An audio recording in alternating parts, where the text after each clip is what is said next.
குட்டி பிள்ளையா இருந்தப்ப ஏதாச்சும் மாங்காய் மரமெல்லாம் மாங்காய் விட்டுருக்கான்னு போய் பார்க்கலாமா? வாங்க போலாம். போய் பார்க்கலாம். வின்சி குட்டி பாப்பாவாக இருக்கும்போது வச்ச மாமரமெல்லாம் மாங்காய் காய்ச்சிருக்குதா இல்லையா அப்படின்னு போய் பார்ப்போம்.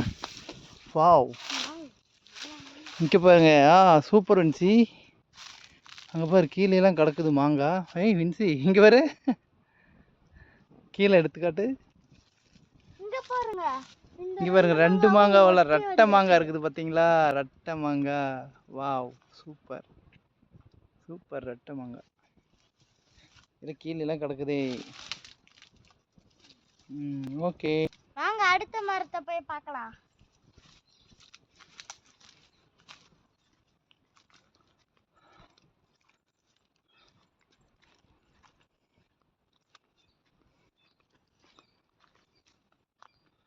வாவ், இது சின்ன சின்ன மாங்காவெல்லாம் நிறைய வச்சிருக்கு பாருங்க. Super Vinci. ஓகே, எல்லாம் வெம்பி போச்சு. சூப்பரா.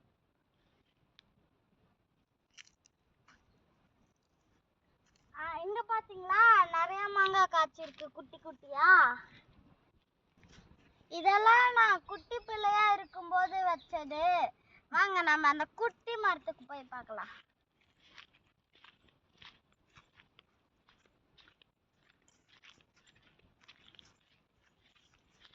இங்கே பாரு, ரைட் சைடில் பாரு வின்சி, சின்ன மரத்தில் குட்டி மாங்காய். வாவ், 4 மாங்காய். ஓகேவா? அங்கே பாரு, அங்கே சின்ன மாங்காவா அங்கெல்லாம் இருக்குது. அந்த மரத்துல எல்லாம் பாரு.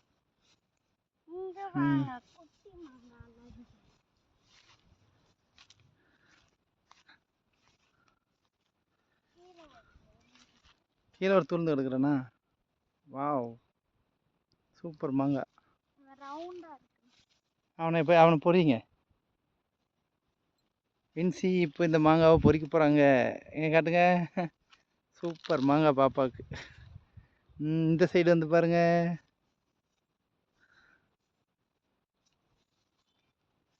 ஓகே, குட்டி மரத்தில் குட்டி மாங்காய் வின்சிக்கா சிரிக்காக. இந்த மாங்காய் கிட்டத்தட்ட பழுக்கவே செஞ்சிருச்சு. ஆனால் இருந்தாலும் ஓட்டை நிறையா போட்டுச்சு கீழே கிடந்தனால.